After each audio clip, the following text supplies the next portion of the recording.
नागपुरातून एक अत्यंत हृदयद्रावक आणि अंगावर शहारे आणणारी बातमी समोर आली आहे।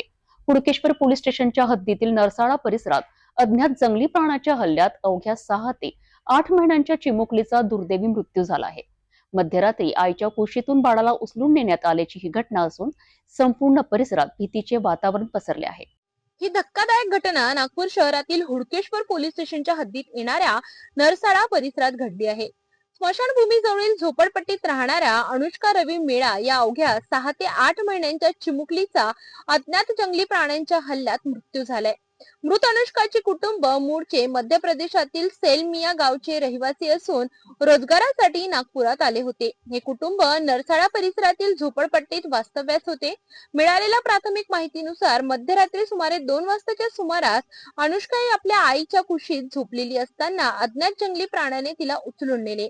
काही वेळातच आईला जाग आली असता चिमुकली कुशीत नसल्याचे लक्षात आले। त्यानंतर कुटुंबीय आणि परिसरातील नागरिकांनी शोधाशोध केली। काही अंतरावर झोपडपट्टी जवळच अनुष्काचा मृतदेह छिन्नविच्छिन्न अवस्थेत आढळून आला। प्राण्याने चिमुकलीच्या शरीराचे लचके तोडले असून शरीराचा काही भाग खाल्ल्याची धक्कादायक माहिती समोर आली आहे।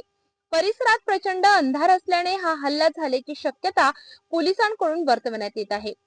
सध्या हा हल्ला नक्की कोणत्या प्राण्याने केला याचा शोध सुरू असून हुडकेश्वर पोलीस पुढील तपास करीत आहेत। या घटनेची माहिती वन विभागालाही देण्यात आली आहे। या घटनेमुळे झोपडपट्टी परिसरात राहणाऱ्या बाहेरून आलेल्या कामगारांच्या सुरक्षिततेचा प्रश्न ऐरणीवर आला आहे। मुलीचा मृतदेह पाहताच कुटुंबियांनी एकच आक्रोश केला असून संपूर्ण परिसर हळहळ व्यक्त करीत आहे। नागपूर सारख्या शहरात अशा प्रकारची घटना घडणे अत्यंत चिंताजनक आहे।